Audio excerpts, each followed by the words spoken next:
Hey guys, welcome to the channel. I am Arif. आज हमारा topic है बॉडी मूवमेंट्स। तो इस चैप्टर में हम देखेंगे कि बॉडी कैसे मूव करती है और बॉडी के बारे में मैं आपको एक्सप्लेन करूँगा। तो चलो शुरू करते हैं।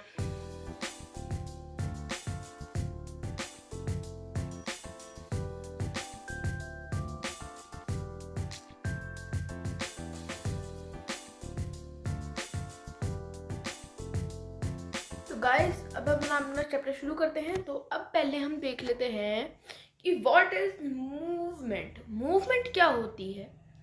तो मूवमेंट एक चेंज होता है हमारी बॉडी के किसी भी पार्ट में, तो उसे मूवमेंट कहते हैं। प्लांट्स मूवमेंट्स दिखाते हैं। अब आप सोचोगे कैसे? प्लांट्स तो कभी मूव करते नहीं हैं, वो फिक्स होते हैं। लेकिन जैसे जो कुछ प्लांट्स के जो पार्ट्स होते हैं वो मूव करते हैं। जैसे जो मिमोसा प्लांट होता है, इसको हम टच मी नॉट प्लांट भी कहते हैं। जब हम उसे टच करते हैं तो वो बंद हो जाता है। जैसे ये एक मूवमेंट हुई। रात को जो डेजी के प्लांट होते हैं उनके जो पेटल्स होती हैं वो बंद हो जाती हैं। इस तरह जो फ्लावर्स होते हैं वो बंद हो जाते हैं। जो मूवमेंट है वो हर एक लिविंग बीइंग की सर्वाइवल के लिए बहुत ही ज़्यादा एसेंशियल है। अब अपना आया लोकोमोशन। अब देखोगे लोकोमोशन क्या है, एक नया टर्म आया है। तो लोकोमोशन एक मूवमेंट होती है पूरे बॉडी की, एक किसी भी एक ऑर्गेनिज्म की पूरी बॉडी अगर कोई मूव कर रही है तो उसे लोकोमोशन कहते हैं। तो प्लांट्स को लोकोमोशन दिखाते नहीं है, लेकिन मैंने आपको बता दिया वो नॉर्मल छोटी छोटी प्लांट पार्ट्स की मूवमेंट जरूर करते हैं। लोकोमोशन की काफ़ी इंपॉर्टेंस होते हैं, जैसे आपको ये हाईलाइटेड दिख रहा है। Find their food, protect themselves, move from an unfavourable environment, find suitable place for laying and rearing eggs. तो अब हमने देखा कि तो उनको खाना ढूंढने के लिए, बचाने के लिए, कोई पीछा कर रहा है उनका तो वो भाग सकते हैं। एक किसी अनफेवरेबल एनवायरनमेंट से दूसरे फेवरेबल एनवायरनमेंट में जा सकते हैं। और अगर कोई सूटेबल प्लेस नहीं है, ठंड ज़्यादा है, तो गर्म जगह में जा सकते हैं अगर उनको अंडे देने हैं। तो जैसे अपनी जो एक फिश होती है, फिश, तो वो क्या करती है, वो गर्म पानी में रहती है, लेकिन वो खुद ठंडे पानी में जाती है अंडे देने और फिर वहाँ पे मरती है ठंडे पानी में। और जो उनका जो बच्चे होते हैं वो सीधे गर्म पानी की तरफ जाते हैं। तो कई बार क्या होता है, गर्म कहीं और एनवायरनमेंट पे जाके उनको अंडे देने पड़ते हैं, तो उसका लोकोमोशन काफ़ी इंपॉर्टेंट होता है।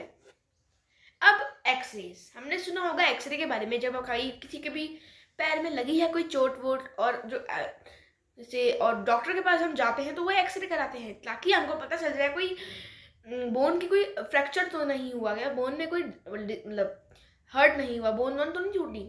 तो अब हमको ये पता है एक्सरे, लेकिन हमको ये नहीं पता कि एक्सरे डेवलप किसने किया था। तो हम देख लेते हैं। एक जर्मन फिजिस्ट था, विलियम कॉनहार्ड एंड रोगेंटन।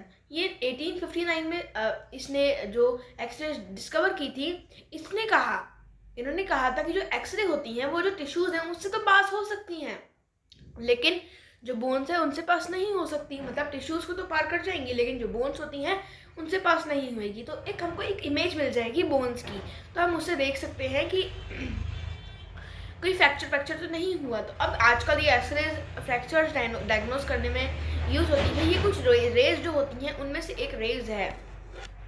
अब व्हाट इज स्केलेटन? स्केलेटन क्या होता है? स्केलेटन जो हमारी बॉडी है उनमें जितनी भी बोन्स हैं उनका एक फ्रेमवर्क होता है, एक फ्रेम होता है, उसे कहते हैं स्केलेटन।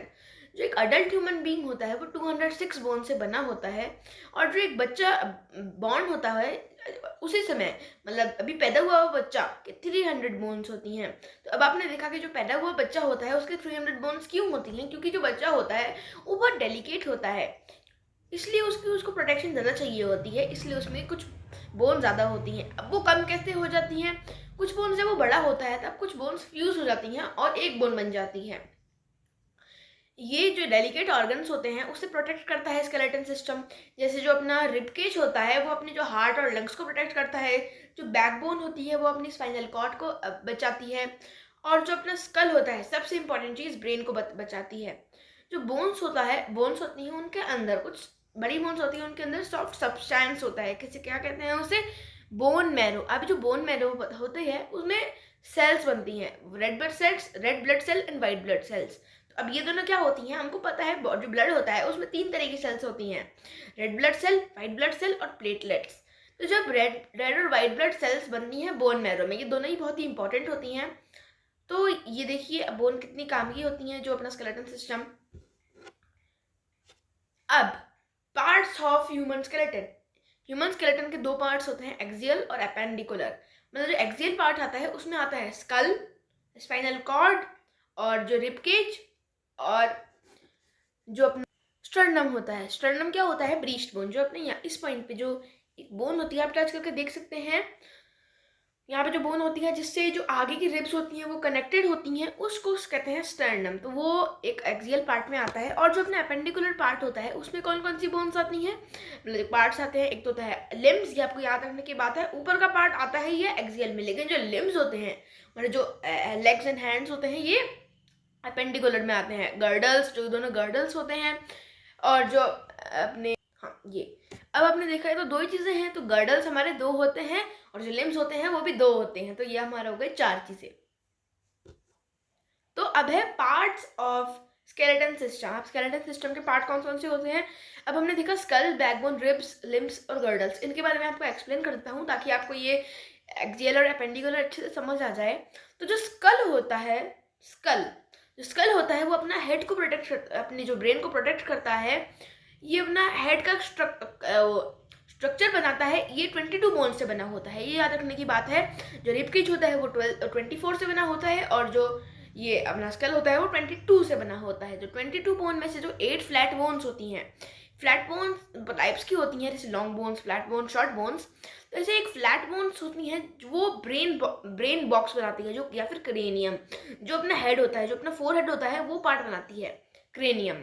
14 बोन्स फेस की होती हैं, और जितनी भी बोन्स होती हैं वो पूरी स्कल की फिक्स्ड होती हैं। ऐसे आप ये स्कल की एक फोटो है, आप इसमें देख सकते हैं। और जो लोअर जो जॉ होता है, जिसे हम मैक्सिला ऊपर वाला और मैंडिबल जो नीचे वाला होता है, तो वो जो लोअर जॉ होता है यही मूवेबल होता है। अब आप देखोगे कि ऊपर वाला भी तो हिल रहा है, नहीं, ये ऊपर वाला नहीं, यहाँ पे ऊपर वाली बोन से, पीछे वाली बोन से कनेक्टेड होता है। और जो नीचे वाला जॉ होता है, ये वाला जॉ, यही वाला सिर्फ मूवेबल होता है और कोई मूवेबल नहीं होता। तो अब आप इस फोटो में देख सकते हैं स्कल बना है, और इसमें आप पीछे क्या लिखा हुआ है? ऑक्सीपिटल, पैराइटल, फ्रंटल और टेम्पोरल। अब ये कौन कौन सी बोन्स होती हैं? जो ऑक्सीपिटल बोन्स होती हैं वो आप देख सकते हैं, जो बैक लोअर पार्ट होता है ये पॉइंट पे होती हैं ऑक्सीपिटल बोन्स। और जो पैराइटल बोन्स होती हैं जो अपनी फ्रंट ऊपर वाली हिस्से पे, और जो टेम्पोरल बोन होती हैं वो होती हैं हमारे टेम्पल रीजन में, जो अपने यहाँ पे टेम्पल रीजन होता है। और जो फ्रंटल बोन होती है उसके नाम से पता चल रहा है कि जो फ्रंट पे होती है जो वाली बोन, आई सॉकेट्स बने होते हैं और नोज सॉकेट बना होता है हमारे स्कल में, आप देख सकते हैं इस फोटो में। अब आ गया बैकबोन, इसको हम कहते हैं स्पाइन। इसे वर्टिबल कॉलम भी कहा जाता है। ये इसके किससे बनी होती है? ये 33 स्मॉल रिंग शेप्ड बोन्स, जिन्हें हम वर्टिब्रास कहते हैं। अभी वर्टिब्रास जुड़ी हुई कैसी होती हैं?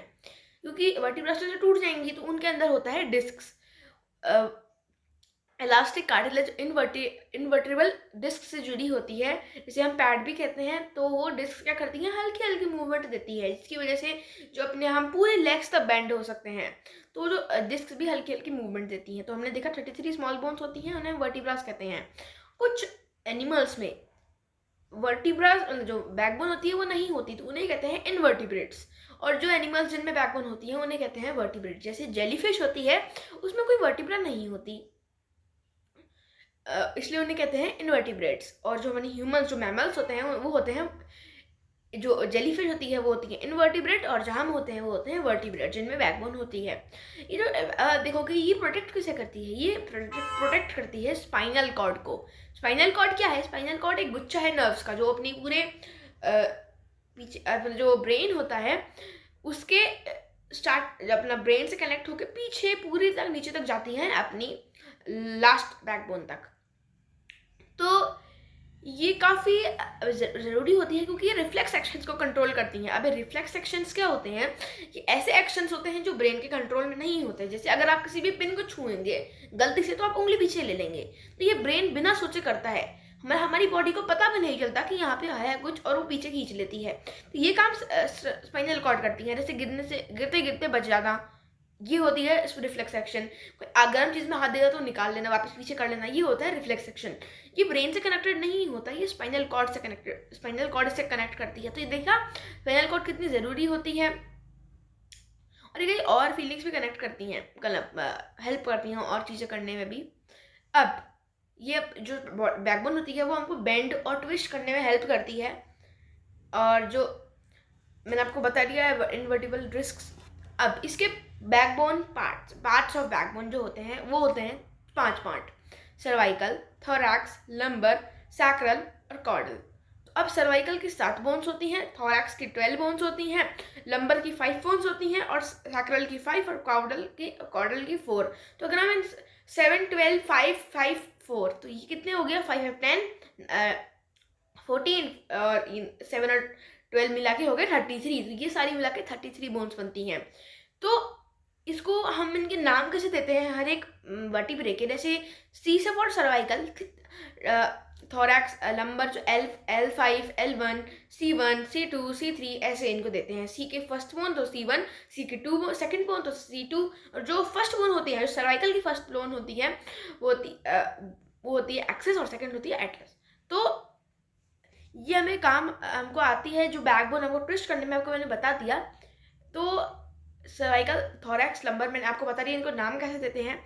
अब जो 5 जो सैक्रल वर्टिब्रेट्स होती हैं वो अडल्ट में फिक्स हो जाती हैं और बन जाती है एक सैक्रम, और जो कॉर्डल वर्टिब्रेट्स होती हैं चारों के चारों वो रिड्यूस होके बन जाती हैं कॉकेक्स। तो अब आपने देखा सैक्रल अडल्ट में जो फ्यूज होके बन जाती हैं सैक्रम और कॉर्डल बन जाता है कॉकेक्स। तो अब आप ये ध्यान रखना 7 12 5 5 4 और सैक्रम और कॉकेक्स, ये आपको एक्सप्लेन हो गया, तो आपको समझ भी आ गया। तो चलो आगे बढ़ते हैं।